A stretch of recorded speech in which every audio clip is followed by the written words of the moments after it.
আসসালামু আলাইকুম। সর্বশেষ আপডেট আন্তর্জাতিক অঙ্গন এবং বিশ্বযুদ্ধের সংবাদে আপনাদেরকে স্বাগতম। ইরান এবং ইসরায়েলের মধ্যে যুদ্ধরত ষষ্ঠ দিনের যুদ্ধের সংবাদ এই মুহূর্তে আমাদের হাতে এসে পৌঁছেছে। তাজা আপডেট আন্তর্জাতিক সংবাদগুলো শুরুতে জানিয়ে দিচ্ছি সংবাদ শিরোনাম। আলহামদুলিল্লাহ, শুকুর আলহামদুলিল্লাহ। ইসরায়েলের আকাশ সীমানা দখলে নেওয়ার সম্পূর্ণ দাবি জানিয়েছে ইরান।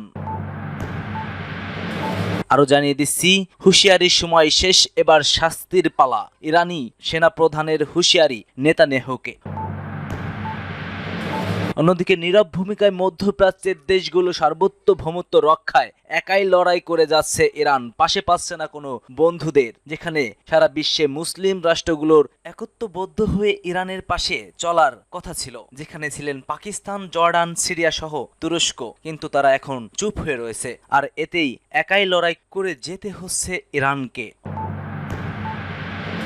অন্যদিকে যে কোনো মুহূর্তে মার্কিন ঘাঁটিতে ইরানের হামলা সতর্ক সাবেক ইসরায়েলের রাষ্ট্রদূত। ট্রাম্পও চুপ নেই এবার। ট্রাম্প বলছেন ইরানকে দেখে নেওয়া হবে। অন্যদিকে খামেনি বলছেন এটা তো মাত্র শুরু, ফাইনাল খেলা এখনো বাকি রয়েছে।